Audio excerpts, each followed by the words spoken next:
Gusti kang paling aman alis kudu langgan tono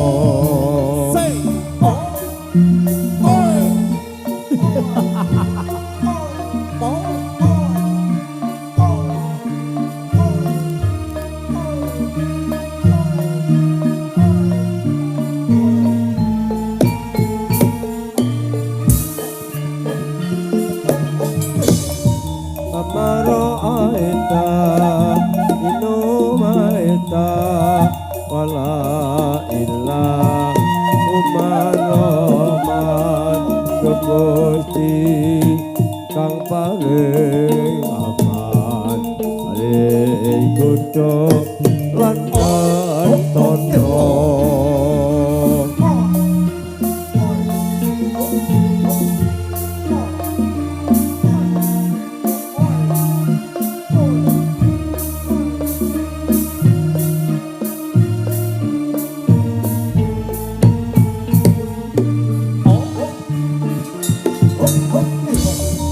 Amaro aita inuma aita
So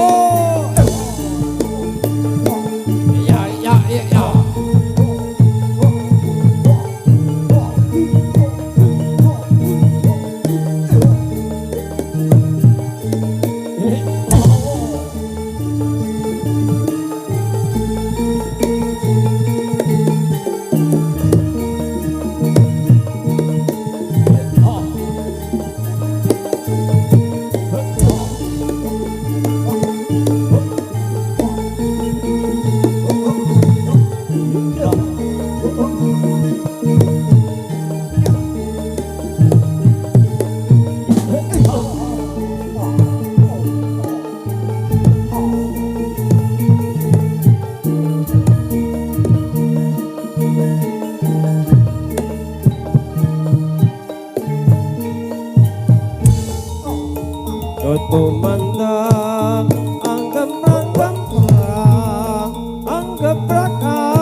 Mungkin sebelum dilanjut pementasan ada patah dua patah sambutan dari Bapak Kadus Dusun Ngaklik iki.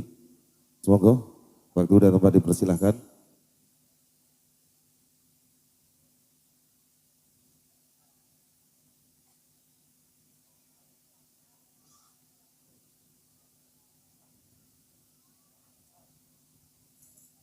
Buat Bapak Kadus untuk merapat ke atas panggung, waktu dan tempat dipersilahkan.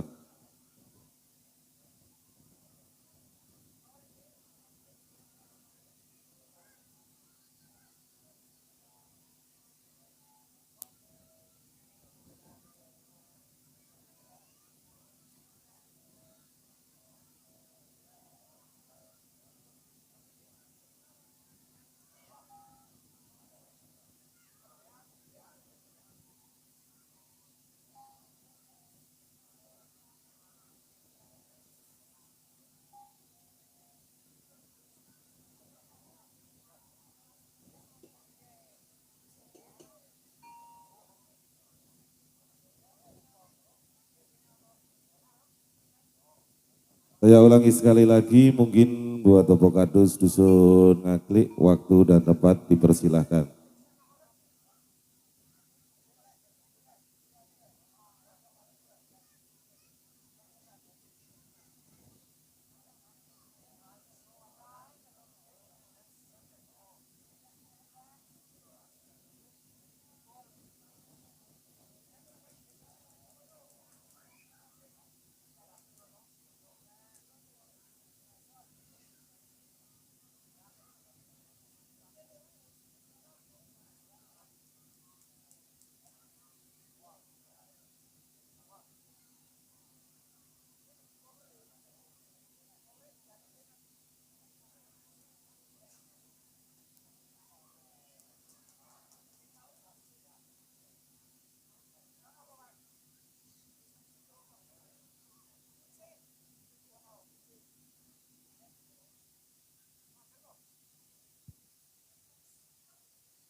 Halo.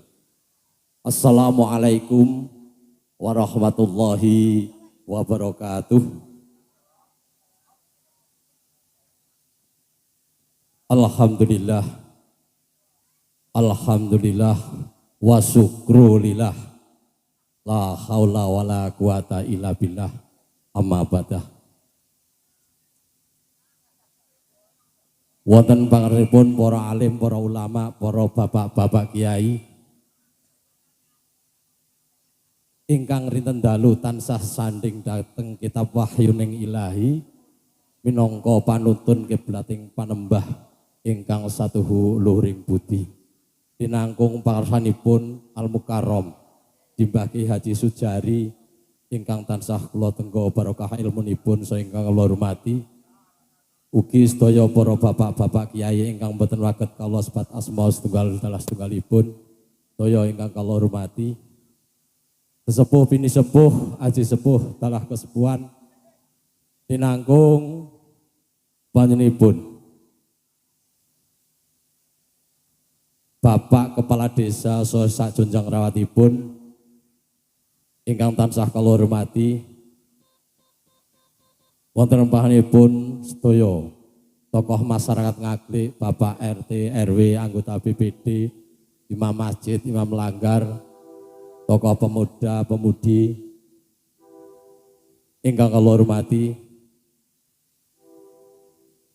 Wonten pangaranipun dari Dan Ramil dan Kapolsek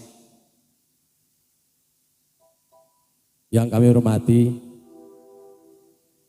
dari rekan-rekan DRIP Kabupaten Magelang yang kami banggakan, kepada grup kesenian Satria Bintang Muda. Satria Bintang Muda dari Pakel Ketawang yang saya banggakan dan yang kami cintai. Wabil khusus Sohibul Hajjah panjenenganipun Bapak Sururi dalah sedaya keluarga yang kami hormati, iki bahasane Jawa mawon, nek bahasa Indonesia cok bleka-bleku, apa malih nek bahasa Inggris tambah bleku ini. Satripun monggo kita sareng-sareng inggahaken puja puji syukur wonten ngarsa dalem Allah Subhanahu wa taala. Dene wonten kesempatan menika Allah tasih maringaken pinten-pinten kenikmatan, karahmatan, taufik, hidayah dumateng kula panjenengan sami sehingga kita saged kempal manunggal ing swasana ingkang berbahagia menika nderekaken tasakuran lil ihtitam panjenenganipun putra kakungipun sawayahipun Bapa Sururi kanthi ginanjar wilujeng boten manggihalan satunggal punapa-punapa.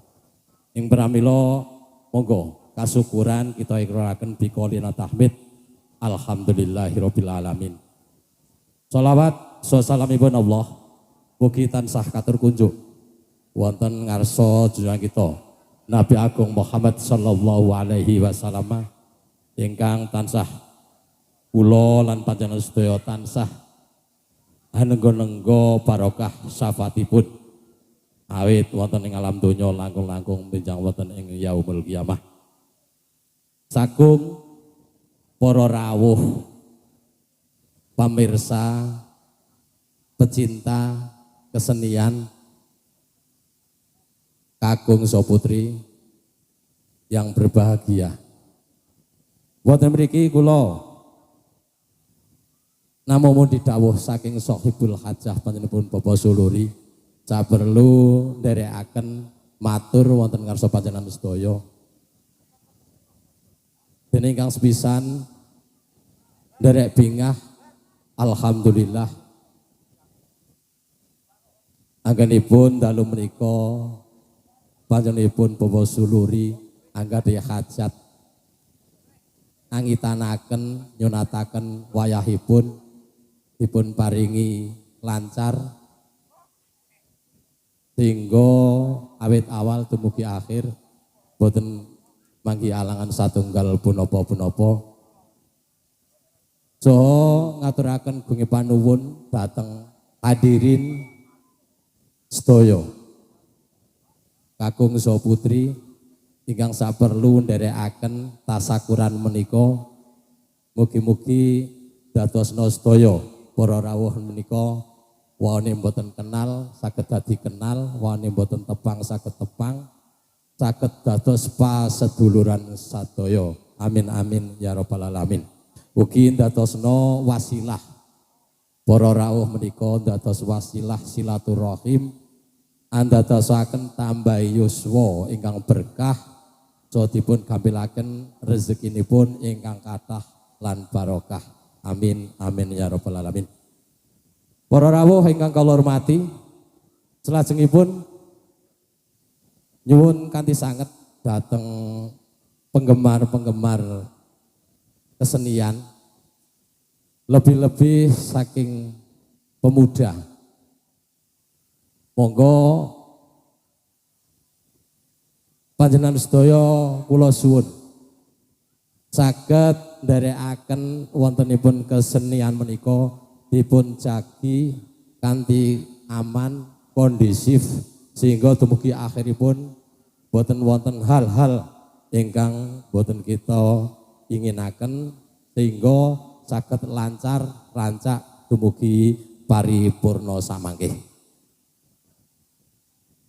So dumateng sedaya saking rencang-rencang keamanan monggo kita sareng-sareng saged nderekaken jagi mugi-mugi dalu menika wontenipun tasakuran saged berjalan kanthi lancar sehingga bapak soporo ibu anggenipun mirsani saged bingahaken saged tenang bahagia dumugi paripurna samangke.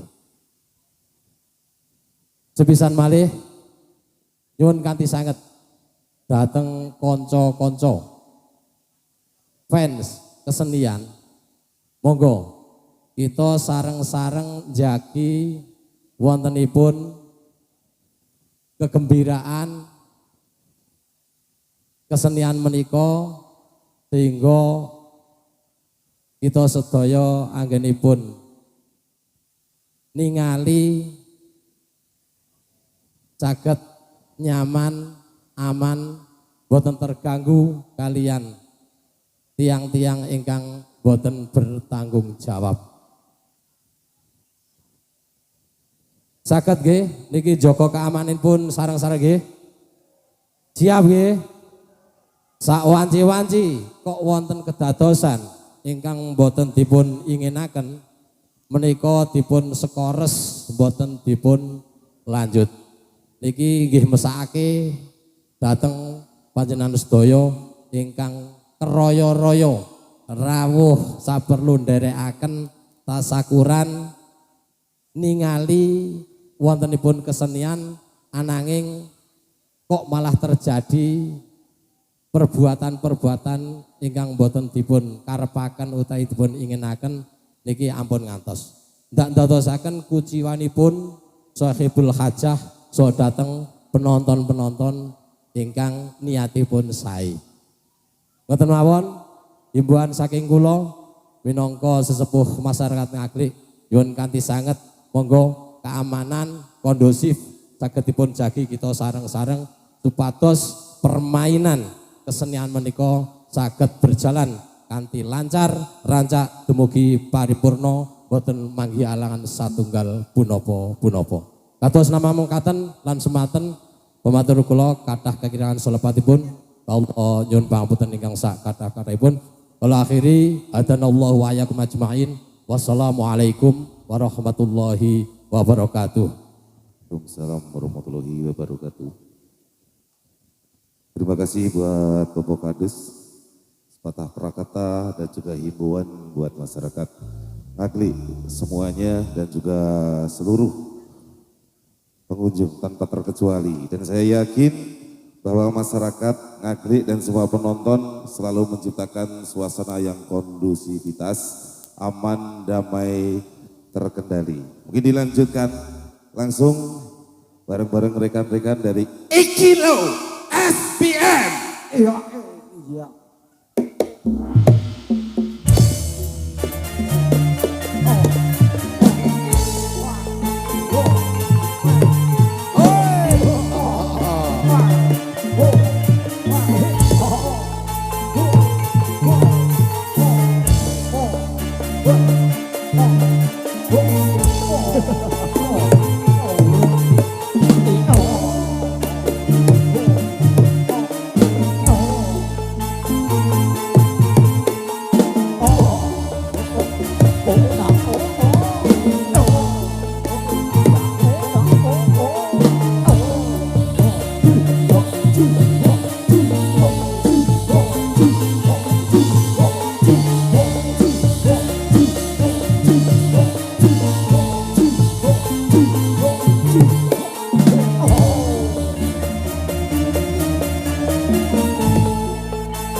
enjang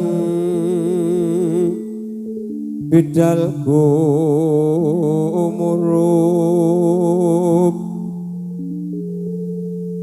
saking negeri ngas ino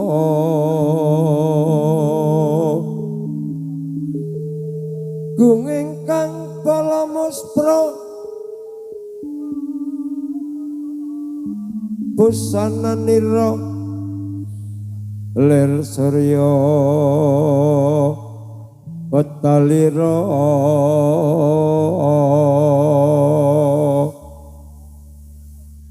saking juala nindi harsa madanging cagat tuk mungup aneng pak puncake ukir ngrebab kang sumirat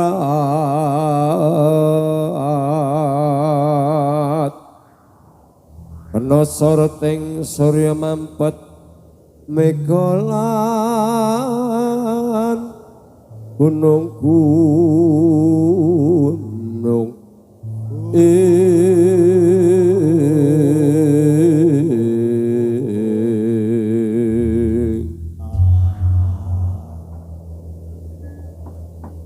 yen kapiyarsa swaranipun lego biyae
mabur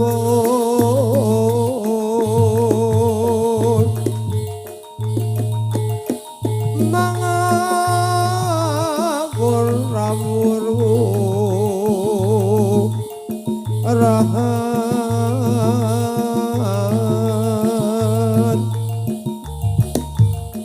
tengger ranenga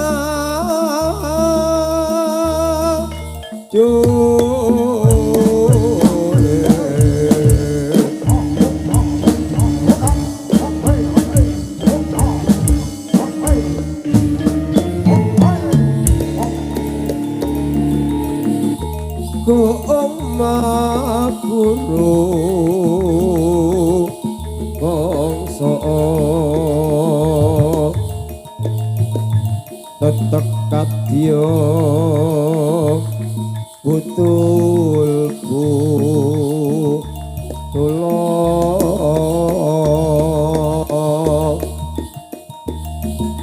wor panjatiting turangga hasti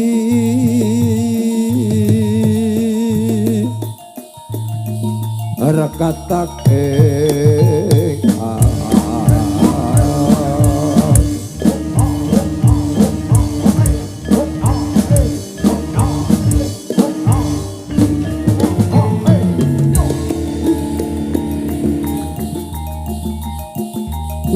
Jolalayu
Bungkus petak